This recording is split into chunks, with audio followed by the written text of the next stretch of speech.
Bien, alors Gilbert Pilleul et Jean-François de Raymond. Gilbert Pilleul, moi-même, je suis le co-président de la commission franco-québécoise sur les lieux de mémoire communs et j'ai l'honneur aujourd'hui de recevoir Jean-François de Raymond, ici présent, qui est membre de notre commission, qui est administrateur et qui a suivi depuis très longtemps les travaux de notre commission. Travaux qui ont été d'ailleurs initiés par un Québécois que vous connaissez bien, Marcel Mast, et par Henri Rétoré, qui est décédé l'an dernier, et qui, jusqu'à la fin de sa vie, ainsi que Marcel Mast d'ailleurs, je devrais dire, qui a suivi très attentivement les travaux de la commission qu'il avait créée avec Marcel Mast. Donc, les objectifs de cette commission, c'est entre autres de réaliser, de capter, je dirais, des entretiens d'anciens acteurs de la commission excusez-moi, non pas de la commission, mais de la relation franco-québécoise. Et c'est l'objet donc de notre réunion aujourd'hui, de cet entretien entre Jean-François et moi-même. Alors, première question, Jean-François, qui êtes-vous? Quelques mots sur votre biographie, et puis nous verrons ensuite bien d'autres questions. Eh bien, merci Gilbert. Je suis universitaire d'origine et d'appartenance, professeur de philosophie initialement, et j'ai servi à plusieurs reprises dans des postes à l'étranger, à l'extérieur, avant même de servir à Québec.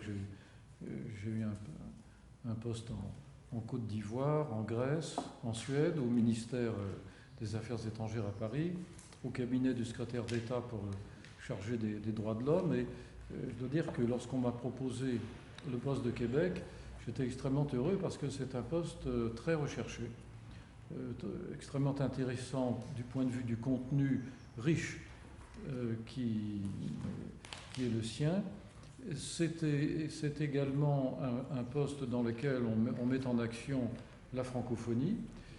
Et vraiment, c'est un poste que les uns et les autres envient à celui qui a la chance de pouvoir y travailler pendant 3 ou 4 ans. Alors justement, puisque tu évoques l'intérêt de ce poste, un poste recherché, un poste envié, et déjà à l'époque, alors pourquoi? En quoi c'était un poste recherché que tout le monde souhaitait obtenir un jour? Est-ce qu'on peut en dire quelques mots? C'est-à-dire que le poste qu'on appelait à l'époque celui de conseiller culturel, scientifique et de coopération couvre et met en œuvre une coopération très riche, une coopération très large dont je vais pouvoir dire quelques mots, très large et qui couvre tout l'ensemble des secteurs correspondants, qui a été initié à l'époque du général de Gaulle, dans les années 65-67, la première entente qui portait sur l'éducation datant de 1965, et le général de Gaulle ayant monté, si j'ose dire, décidé la structure de la relation qu'on a désignée comme directe et privilégiée entre la France et le Québec. Si bien que cette coopération était constituée, je crois pouvoir le dire, l'essentiel du travail non directement politique du consulat général de France à Québec. On devrait d'ailleurs dire au Québec, puisque si le siège même du consul général est dans la ville de Québec, eh bien c'est l'ensemble du Québec qui est son terrain d'action, y compris Montréal, bien sûr, où nous avons toujours une partie de notre équipe. Tu évoquais à l'instant les premiers pas dans le domaine de la coopération franco-québécoise, et je crois que cette année, on commémore précisément 50 ans de coopération dans le domaine de l'éducation. Et je crois qu'à Québec, cette année, dans les semaines à venir, il y aura un colloque, une rencontre très importante à Québec pour commémorer précisément ces 50 ans de coopération dans le domaine éducatif. Donc c'est un des thèmes qui, dès le départ, sont apparus majeurs. Oui. Et qui a eu cette intuition de dire il faut commencer par le commencement, par l'important, par l'éducation?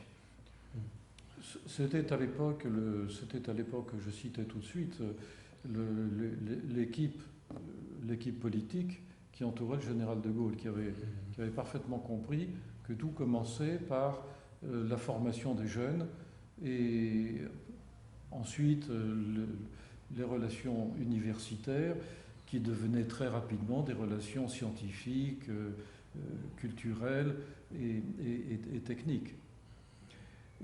Cette relation, c'était vraiment le noyau, le cœur de notre coopération. Cette coopération, comme je disais tout de suite, une coopération très, très riche et très large, avec évidemment une caractéristique, c'est qu'elle était contraignante.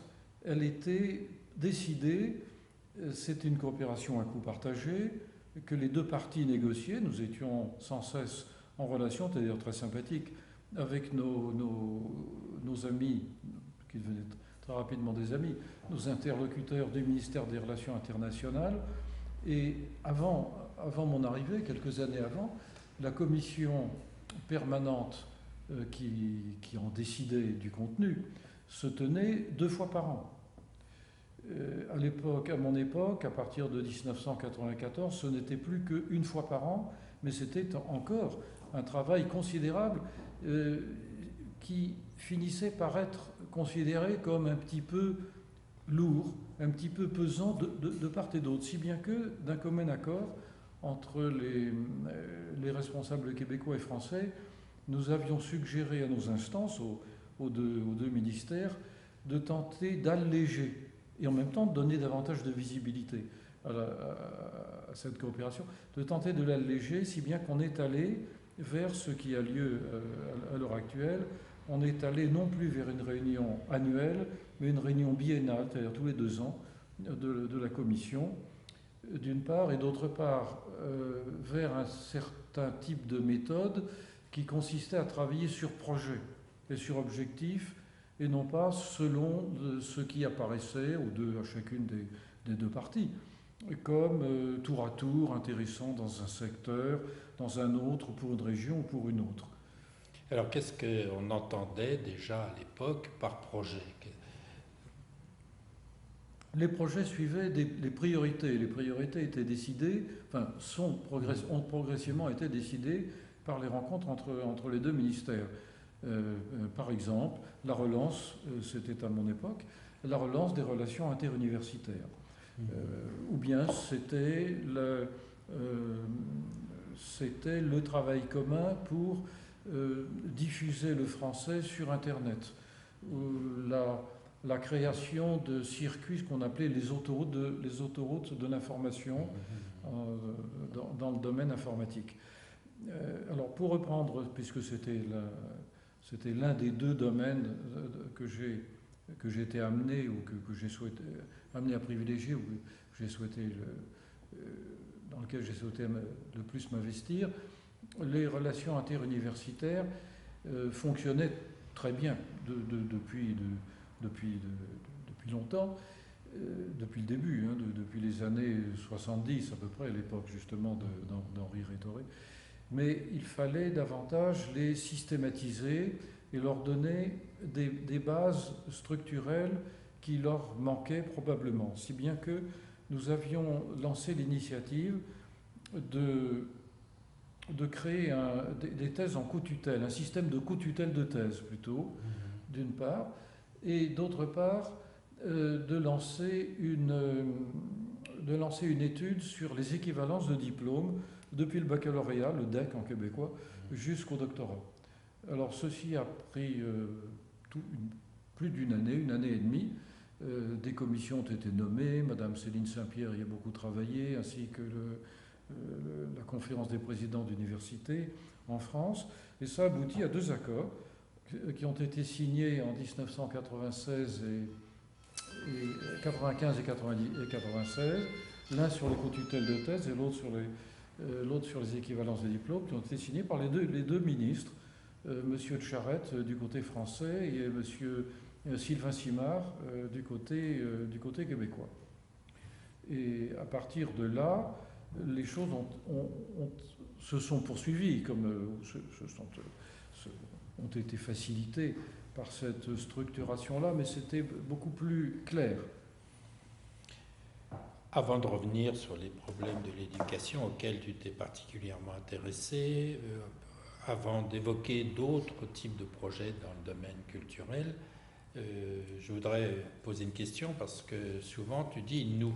Nous alors, c'était qui nous et quelles étaient cette équipe, certainement renouvelée d'ailleurs, mais enfin qui formait un groupe qui suivait les activités, les projets concernant la coopération culturelle.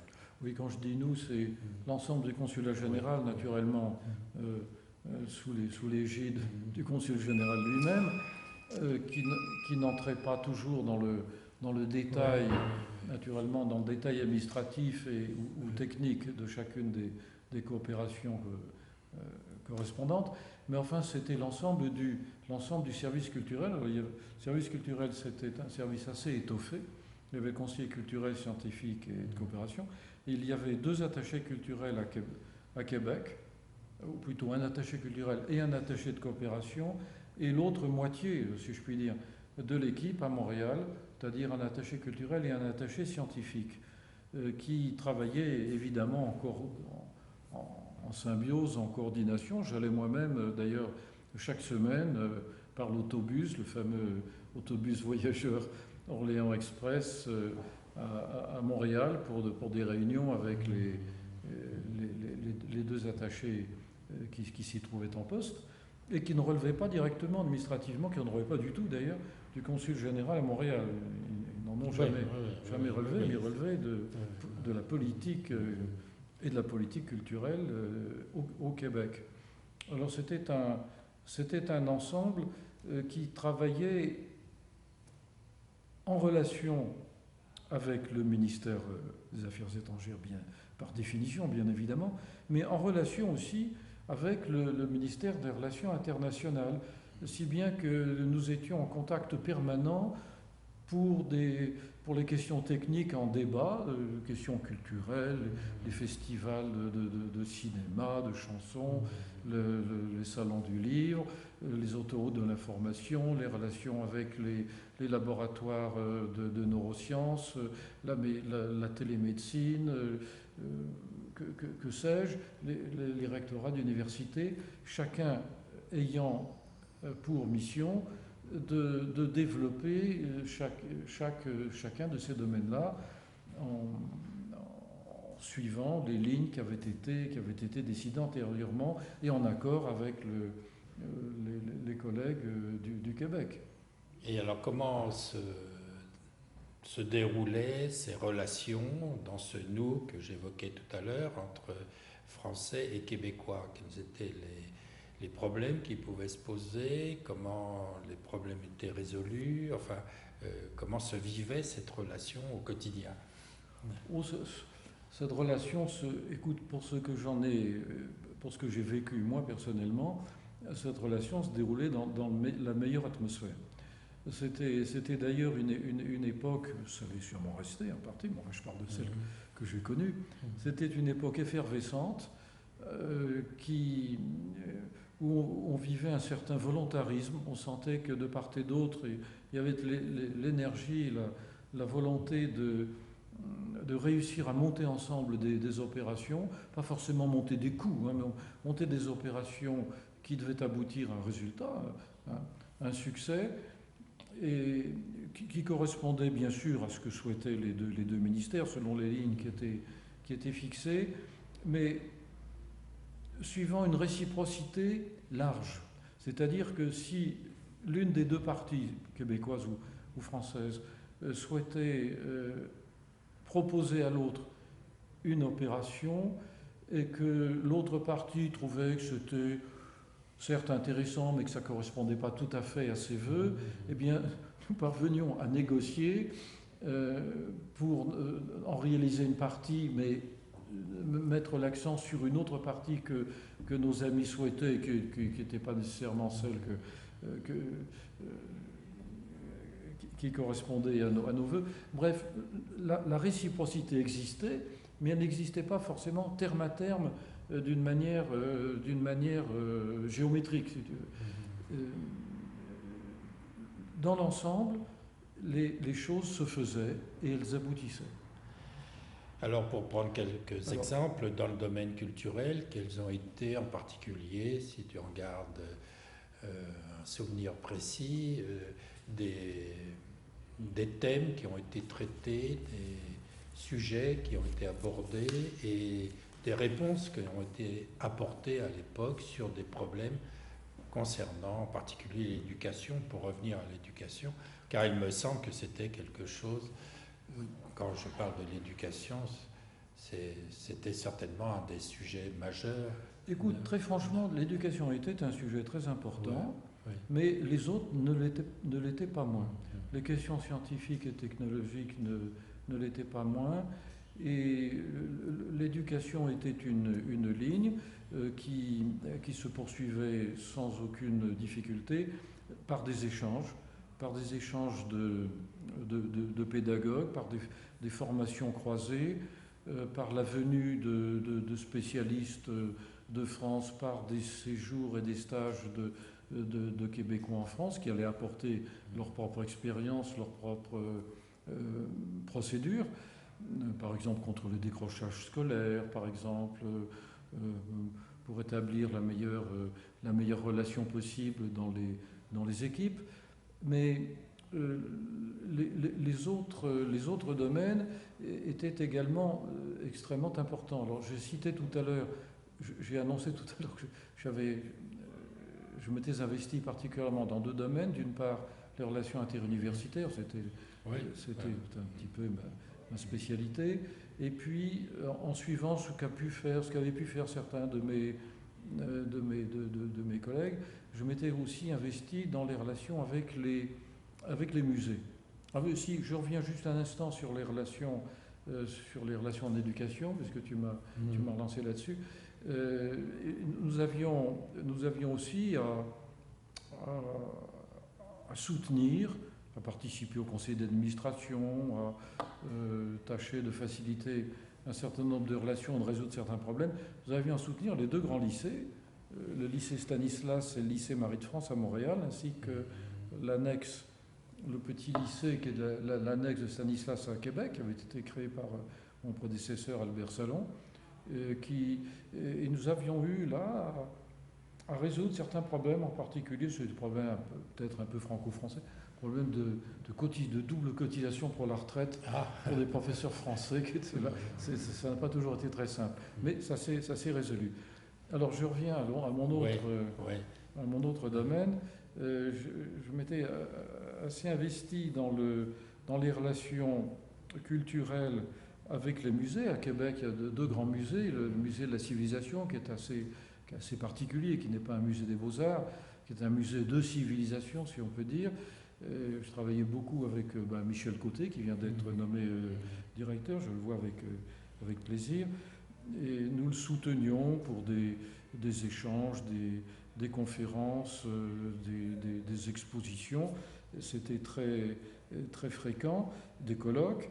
Et avec le musée des Beaux-Arts de Québec, qui était aussi déjà un très beau musée. Je connaissais bien John Porter, qui était le directeur à l'époque, et qui avait organisé une magnifique exposition Rodin, qui avait fait venir des sculptures de Camille Claudel.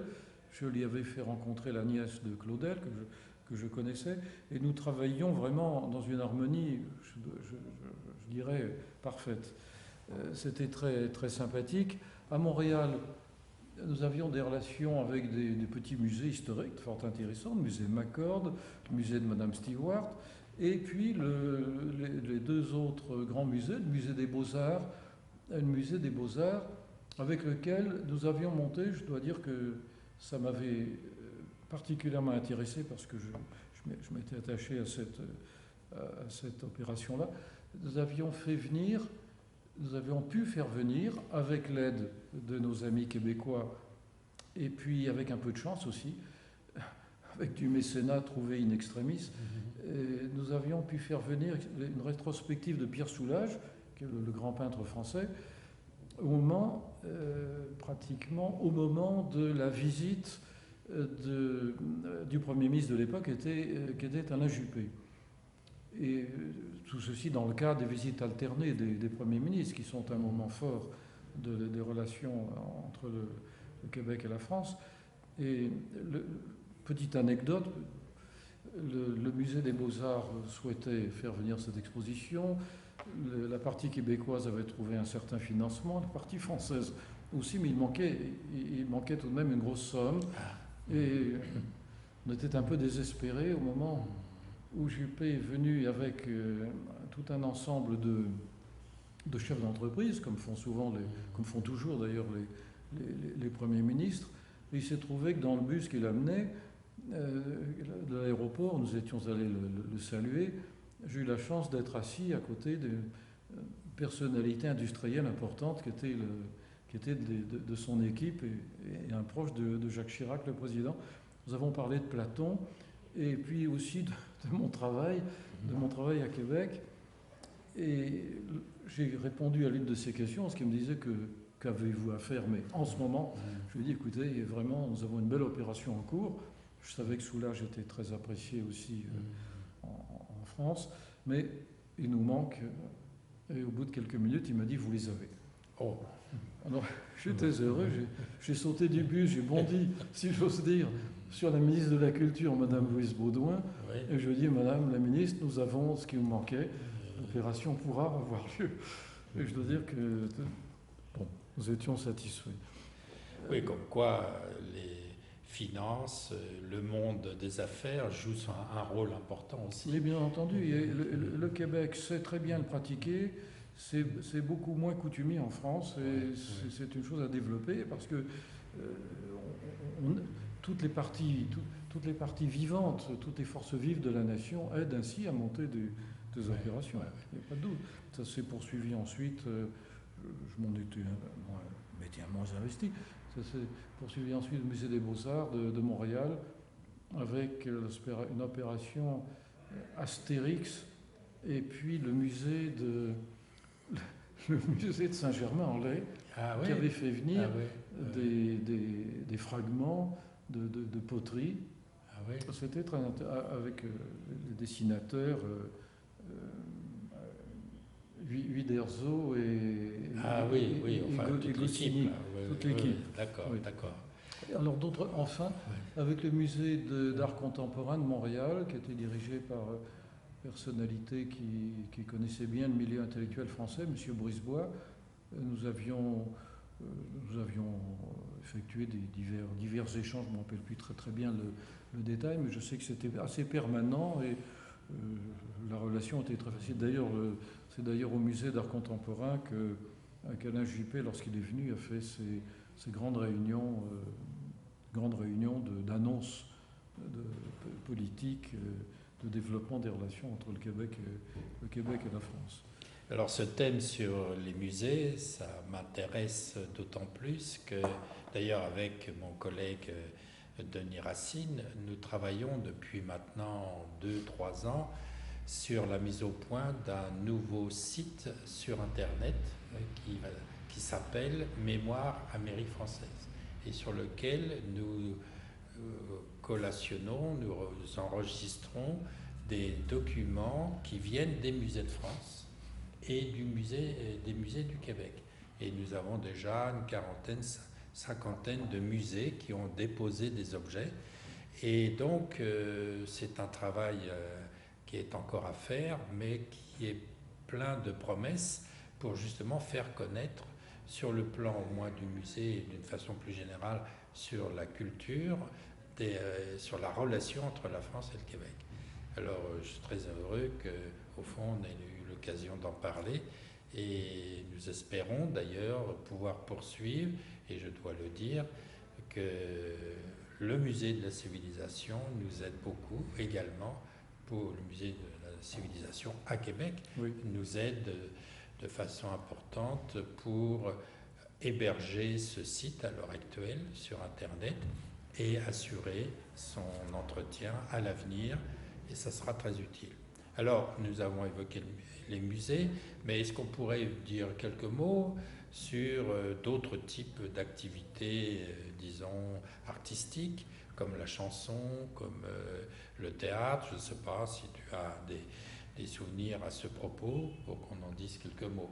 Écoute, dans les festivals de musique, festivals de chansons, tournaient très bien, j'allais dire tourner tout seul, parce que les artistes québécois étaient très désirés en France. Certes, ceux qui étaient très célèbres et déjà très connus, comme Céline Dion ou d'autres, Charles Moine, n'avaient absolument pas besoin de nous, c'est évident. Mais dans leur sillage suivaient des jeunes qui n'avaient aucune difficulté à se faire connaître. Alors nous apportions simplement notre soutien moral, quelquefois un petit coup de main pour des présentations ou des voyages. Et de la même manière d'ailleurs, nos amis québécois, alors là aussi c'est une sorte de réciprocité décalée, si j'ose dire, souhaitaient que viennent des artistes de cinéma, oui, pour cinéma, le cinéma aussi. Des romanciers, des auteurs participant aux semaines de cinéma qui étaient très, très vivantes, annuelles et très vivantes, participant au salon du livre, qui était tout à fait remarquable. J'ai un souvenir très, très vivant du salon du livre de Montréal qui était absolument remarquable, celui de Québec qui a suivi, qui est devenu très important aussi, spécialisé à l'époque en sciences humaines, et puis certains salons en région, dans l'Outaouais, dans le Saguenay. Je me souviens y être allé moins souvent, mais enfin, c'était également très vivant, et les auteurs étaient très, très demandés. Enfin, on était très contents de les faire, de les recevoir. Oui. Alors là, on vient d'évoquer, disons, un aspect majeur de l'action culturelle, des relations culturelles. Il y a peut-être aussi d'autres domaines qui sont plus, disons, moins connus, mais très importants, comme sur la recherche scientifique, sur différents domaines. Quels étaient les contacts, les relations? Est-ce que tu as là-dessus des souvenirs sur ce qui a été abordé dans le domaine justement de la recherche, par exemple, tout à fait scientifique? Écoute, d'abord nous avions contact, je dis nous, enfin moi je m'attachais à le faire, mais l'attaché scientifique le faisait très, très régulièrement, en entrant davantage que moi dans le contenu technique, des relations d'abord avec les recteurs de chacune des universités que nous allions voir, à qui nous disions notre disposition totale pour monter avec eux, s'ils le souhaitaient, des échanges, des opérations. Je dois dire que l'accueil était extrêmement positif à chaque fois, et généralement, chacun d'entre eux nous signalait tel ou tel point, telle ou telle ligne pour laquelle ils souhaitaient que leur laboratoire, leur chaire puisse avoir davantage de contact avec tel ou tel des nôtres en France, dans telle université ou dans tel laboratoire. Nous avions également des relations assez suivies avec des directeurs de revues scientifiques. Je me souviens de Médecine Science, qui est une revue qui existe toujours, qui est très remarquable, dans laquelle publient l'Institut Pasteur et d'autres centres de recherche en France, d'une part, et avec d'autres aussi, des revues de sciences humaines, par exemple, la revue d'histoire de l'Amérique française, que tu connais bien, et dont j'étais allé voir, je me rappelle, Monsieur Léger, qui m'a reçu très sympathiquement, comme beaucoup d'autres. Les laboratoires de neurosciences, les laboratoires de biologie, je les ai moins personnellement pratiqués, mais je sais que mon adjoint qui s'occupait des questions scientifiques le faisait, et nous tenions bien entendu à maintenir avec eux des relations qui ne décidaient pas véritablement des contenus, c'est évident, mais qui pouvaient aider, assouplir, faciliter, favoriser, etc. D'autre part encore, les relations purement techniques, ou technologiques plus exactement, qui étaient très larges, allant depuis les relations entre les ministères de la Justice. Il y avait eu, je me souviens, 2 grandes missions de Français au Québec et de Québécois en France, qui s'intéressaient à la manière dont se déroulaient les procès, avec ou sans enregistrement, selon les autorisations juridiques locales, sur les prisons, sur le suivi des gens qui avaient été incarcérés pendant un certain temps. Le directeur des affaires civiles et du Sceau avait fait une mission très longue et très appréciée au Québec. La Chambre des notaires également. Et puis, alors, dans le domaine purement technologique, des ingénieurs venaient pour travailler, alors je ne rentrerai pas dans les détails, j'en suis bien incapable, pour travailler sur la manière dont on devait fabriquer des chaussées, travailler pour faire des chaussées le moins glissantes possible. Enfin, important pour le Québec. Alors, pour revenir peut-être plus au centre de l'action culturelle, j'aimerais évoquer des difficultés qui existaient, qui sont aussi des difficultés dues au système administratif, aux organisations de part et d'autre qui font, enfin moi j'évoque des faits d'expérience qui sont qu'à cette époque-là, il était, et peut-être même encore, parfois difficile de faire venir des livres à des coûts pas trop élevés venant du Québec et venant en France. Et on m'a toujours dit que c'était très difficile pour diverses raisons. Et d'autre part, lorsqu'on veut faire venir un film au Québécois, il faut plusieurs autorisations, c'est toujours assez difficile. Est-ce qu'il y avait ce type de problème et quelles étaient les solutions auxquelles on pouvait penser pour faciliter ces échanges entre les deux publics? Je crois me souvenir qu'il y a eu en effet quelques petits frottements dus simplement aux différences d'administration, quelquefois quelques petits obstacles juridiques entre le Québec et la France, mais pas énormément. Des retards dans des livraisons qui étaient importantes, dans des livraisons de livres qui étaient importantes puisqu'elles étaient destinées au Salon du Livre de Montréal. Je me rappelle quelques paniques qui avaient eu lieu, mais bon, c'était vite rattrapé par un coup de téléphone. Hein. Mais il fallait trouver le bon interlocuteur, et dans l'administration française ou dans les douanes québécoises, mais enfin, c'est des choses qui s'arrangent toujours. Cela. Pour les films aussi, il y avait eu quelques petites difficultés pour présenter en France des films tournés au Québec et pour proposer aux Québécois un choix de films français. Mais là aussi, ça s'arrangeait très bien. Les deux centres de décision qui étaient en France, Unifrance Film, qui est très dynamique, et puis au Québec, je ne me rappelle plus très bien le nom de l'organisme, j'étais allé voir à Montréal, et était également d'excellente bonne volonté. Moi, je n'ai pas vraiment eu de connaissance de crispation. Si peut-être à un moment donné, l'histoire de fromage au lait cru, qui n'était pas très bien accepté par des producteurs de Charlevoix. Mais enfin, bon, vraiment, ça ne durait pas, et c'était vite rattrapé. Parce que nous avions en commun cette volonté de réussir.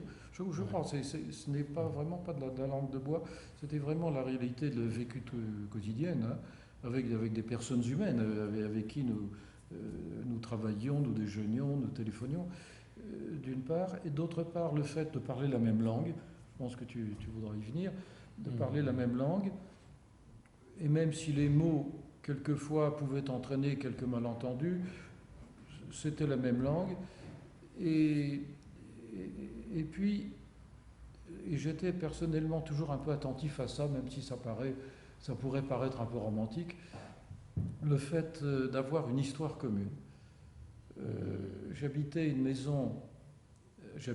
travaillais dans une maison qu'on appelait la maison Kent, qui datait du milieu du XVIIe siècle. On l'appelait la maison Kent parce que le duc de Kent, le père de la reine Victoria, quand il était jeune officier, il y avait résidé en location, parmi d'autres. Hein. Il a laissé son nom, ce qui était une très belle maison, pas loin du château Frontenac, pas très loin du MRI. Et mon bureau, qui était le plus beau de la maison, qui ne faisait pas lire de jalousie le consul général,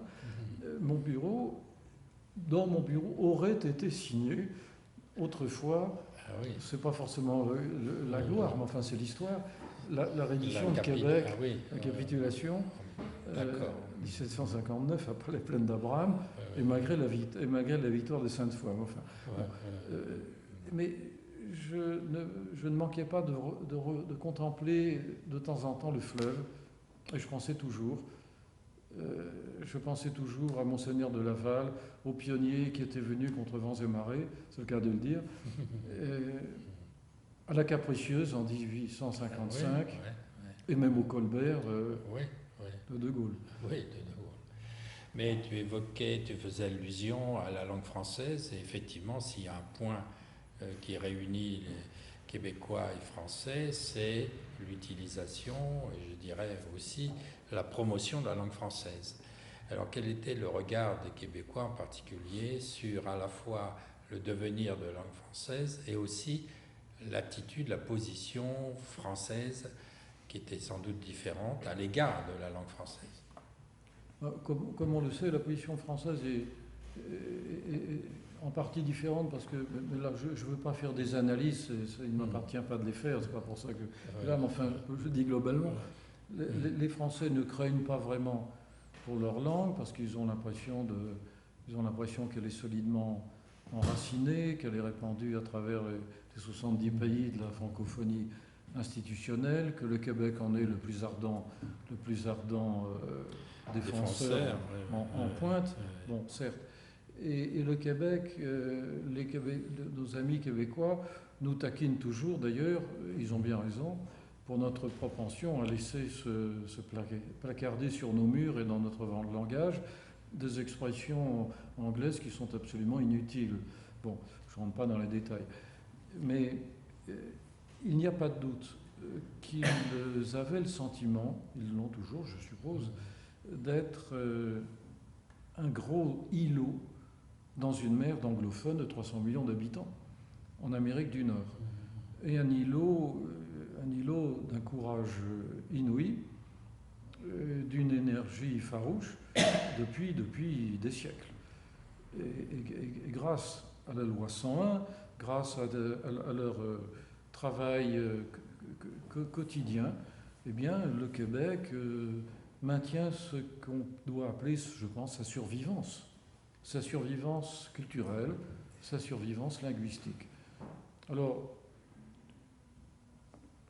plus largement, ceci se place dans l'ensemble de la francophonie et dans notre coopération, nous avions souvent cette perspective qui n'est pas toujours facile à mettre en pratique d'ailleurs, cette perspective de regarder plus largement que la seule relation bilatérale franco-québécoise, de regarder plus largement eh bien, la relation dans l'ALENA, la relation Québec, horizontale, Québec, et puis les autres provinces canadiennes, alors que le Québec fait 80% de son commerce avec le Sud, anglophone.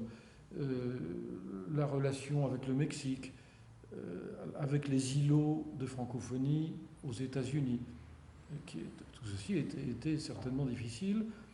Le Québec qui regarde la France comme un peu une entrée vers l'Europe, et nous qui regardons le Québec comme une entrée en Amérique du Nord, et la francophonie, pour compliquer les choses, qui est parfois considérée comme un petit peu, je ne dis pas antinomique, mais un petit peu concurrente du souci de l'Europe, de la construction de l'Europe.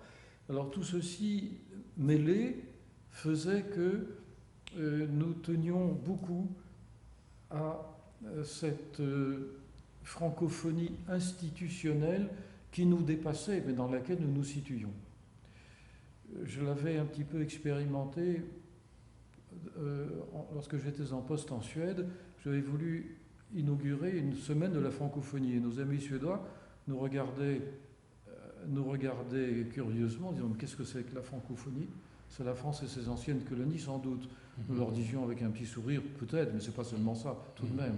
Bon, Jean-Louis Roy était venu à cette époque, au nom de la CCT, notre ministre Alain Decaux était venu. Et vraiment, au Québec, c'était permanent, la francophonie. Et nous voyions nos amis développer des projets, des actions, tous azimuts, qui étaient absolument porteurs. On a beaucoup parlé, et on vient d'évoquer avec toi justement le rôle, l'importance de la langue française, mais souvent on dit aussi que le Québécois, s'il parle français, ne pense pas comme nous. Et certains disent même, en fait, c'est un Américain francophone. Qu'est-ce que tu en penses ? Je crois que c'est René Lévesque lui-même, oui. Premier ministre, qui disait que nous sommes des Américains qui parlent français. Oui. Et qui parlent français, oui, c'est vrai, certainement, qui pensent français et nord-américain. Oui. Plus pragmatique que nous, bien sûr.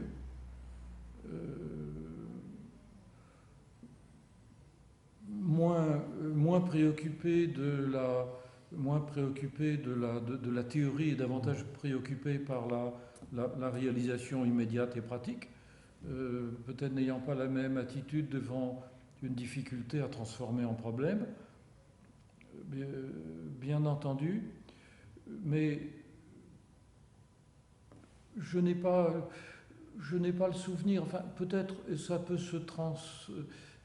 peut entraîner parfois lorsqu'on rédige un papier en commun, un accord par exemple, une entente en commun, on peut buter quelquefois sur des mots qui n'ont pas toujours la même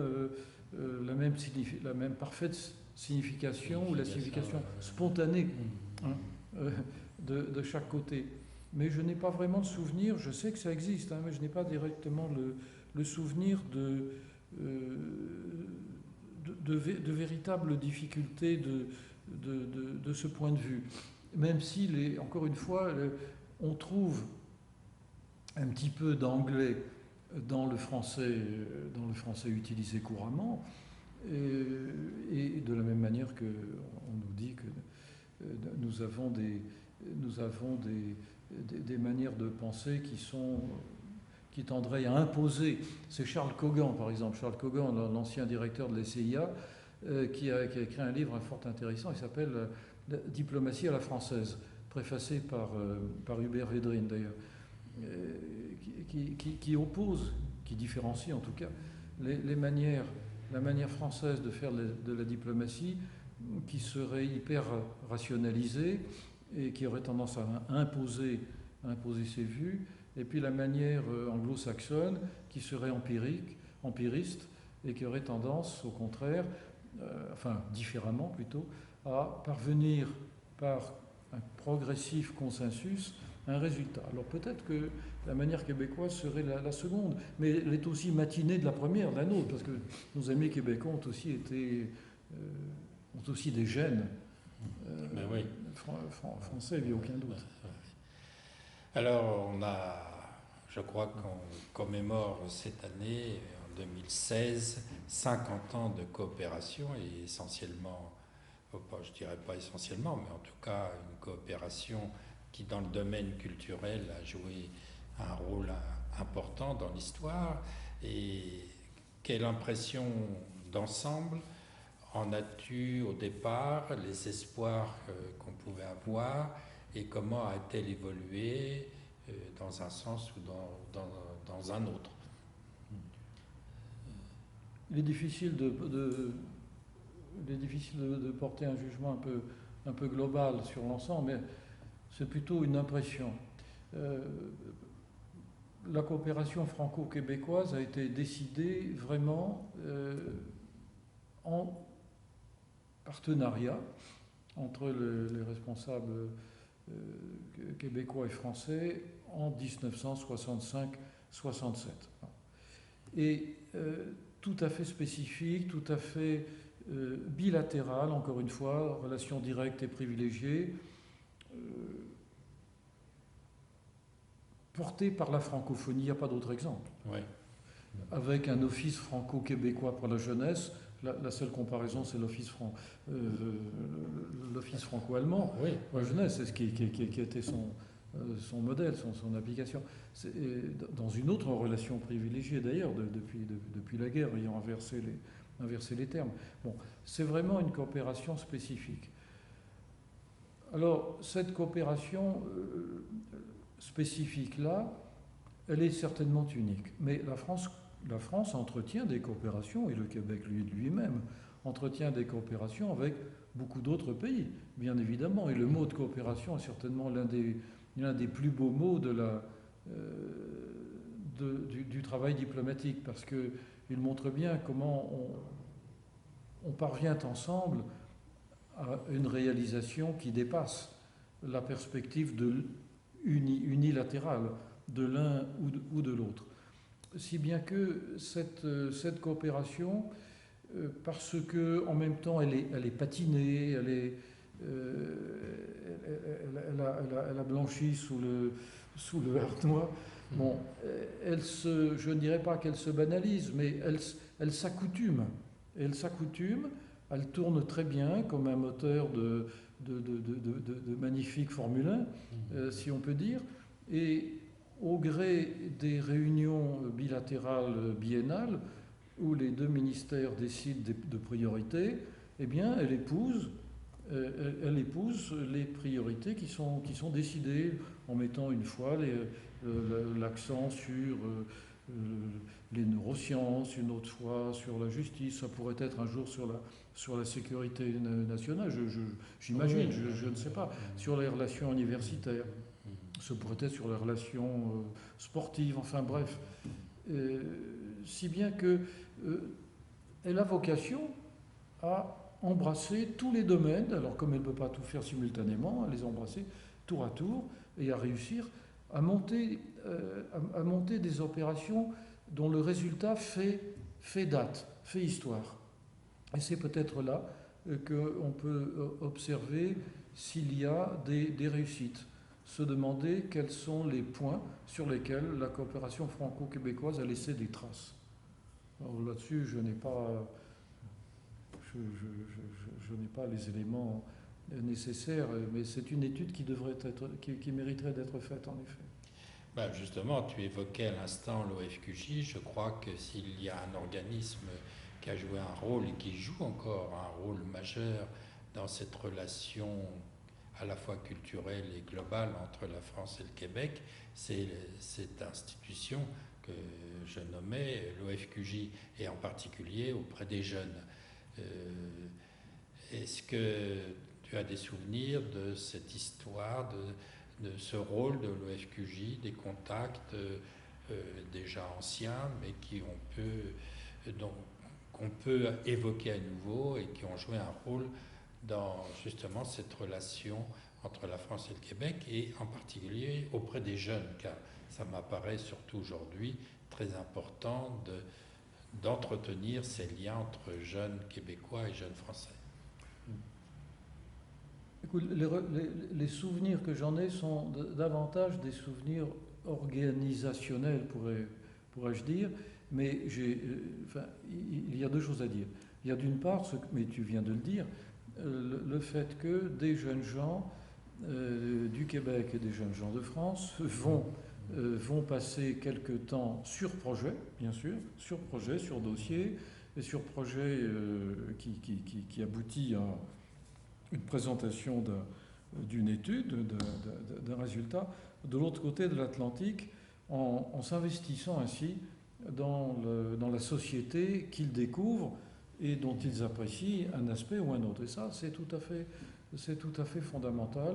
Il ne s'agit pas seulement des étudiants et des relations universitaires, mais il s'agit de la mise en œuvre, de la mise en œuvre par un pays de certains aspects techniques, sociétaux, que l'autre découvre, que les jeunes gens de l'autre pays découvrent. Ça peut être dans les transports, ça peut être dans les affaires maritimes, ça peut être dans la restauration, ça peut être dans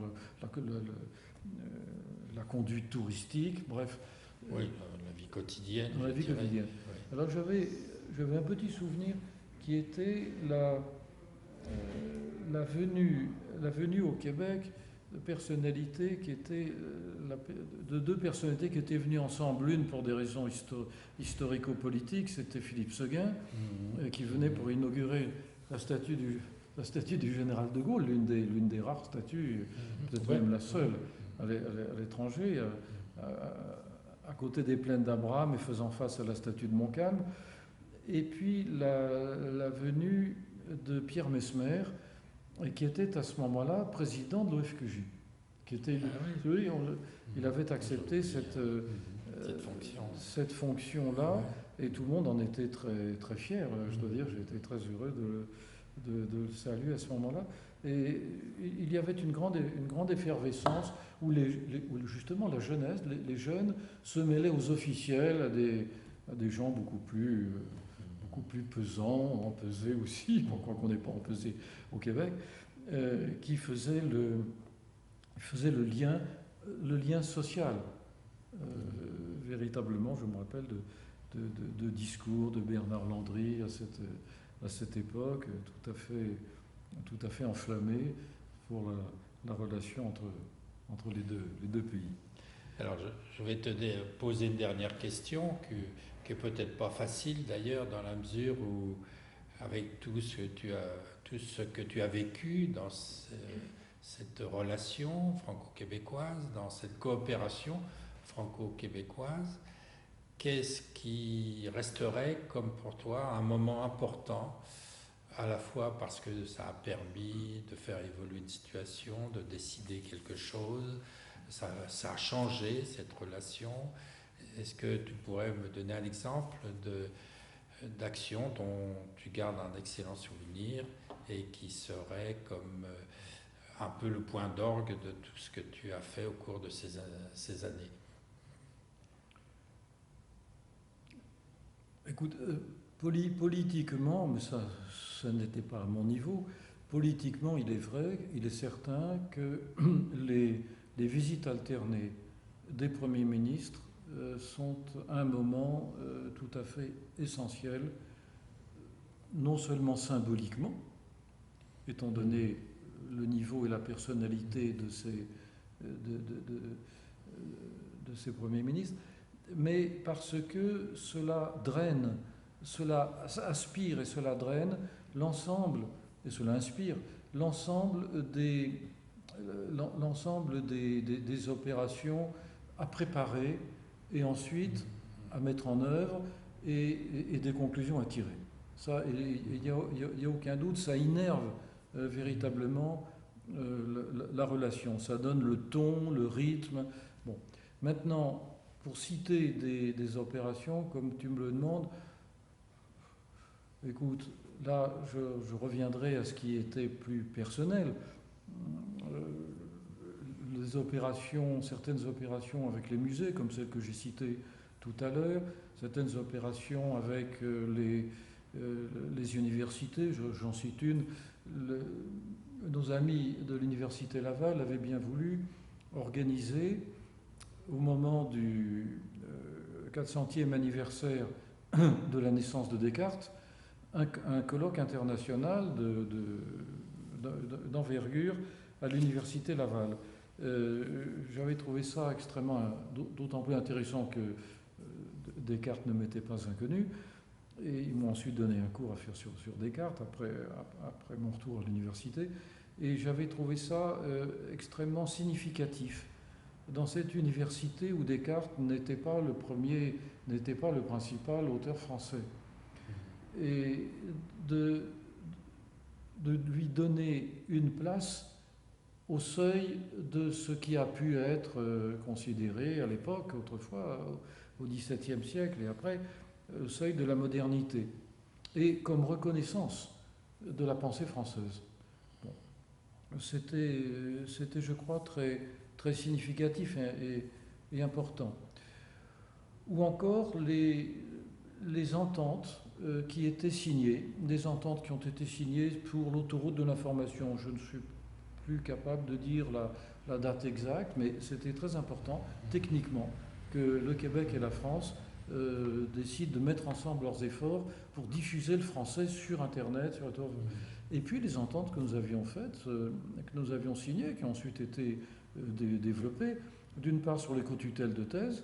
J'ai ensuite conduit des co-tutelles du thèse quand je suis retourné à l'université, avec l'université Laval, avec d'autres universités, et puis sur les équivalences de diplômes, puisque l'entente qui a été signée il y a, je crois, 5 ou 6 ans, je ne me rappelle plus la date exacte, était beaucoup plus large, qui n'est pas encore achevée, puisqu'il y a encore des ententes sur les équivalences pour les études médicales qui demeurent un sujet de travail et de négociation, ont suivi celle-là. Il y a toujours une opération d'harmonisation, de cheminement conjoint à mener entre le Québec et la France.